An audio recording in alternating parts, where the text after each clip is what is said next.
Hello everyone. I thought I'd try to do a little segment on how I did the decorations on the 440 here for 4th of July. This isn't necessarily something you can use just for the 4th of July. This is just something I did for this. It would work for Christmas or anything else if you had red and green strands and things like that. We'll start off with the streamers here.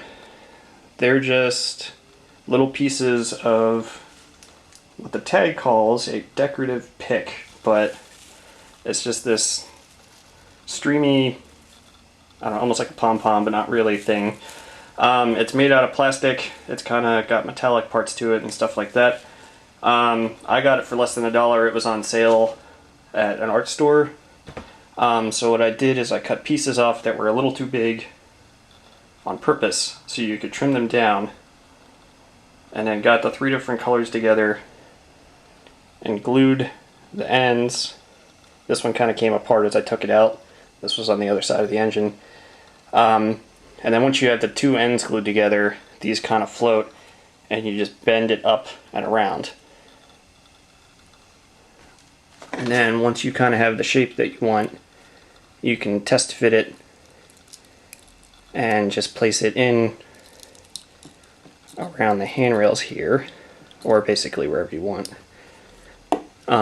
And since the ends are glued together,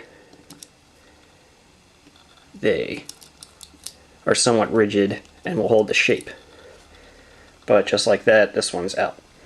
And it's kind of a one-time use thing for me. I would just make more if I was going to reuse them, because again, this one came apart as I was taking it out.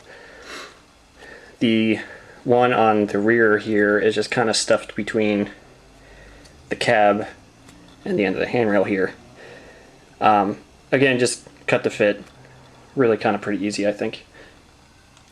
The flag buntings were easy as well, but what I did is I have a really thin sheet of brass, this .005 sheets that I got actually at a yard sale, so they were really cheap, and printed out these little buntings and mounted them onto the brass, and then just left little tabs that were bent over.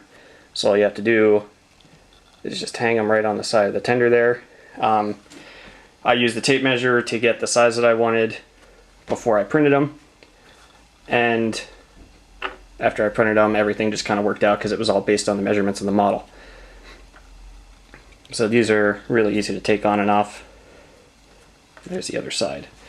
The one on the front was a little more challenging. It went through a couple different options before I decided on this one, where I was thinking of drooping it over the coupler or maybe trying to put it on the smoke box front or something like that. But what ended up working out the best was leaving these really long handles that are hooked over the cut lever and then cutting out where the coupler is in order for it to fit there, which is just cutting the white and red section of that.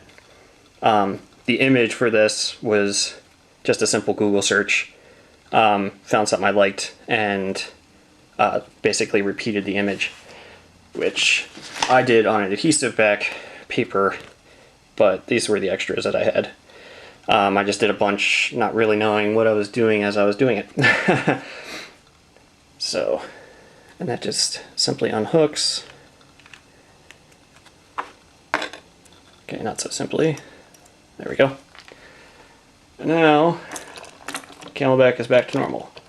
I hope you found this little segment useful. You can try it out, do it with various holidays or anything like that. I wanted to do something for 4th of July. I did little videos for Christmas and Easter, and people seem to like them.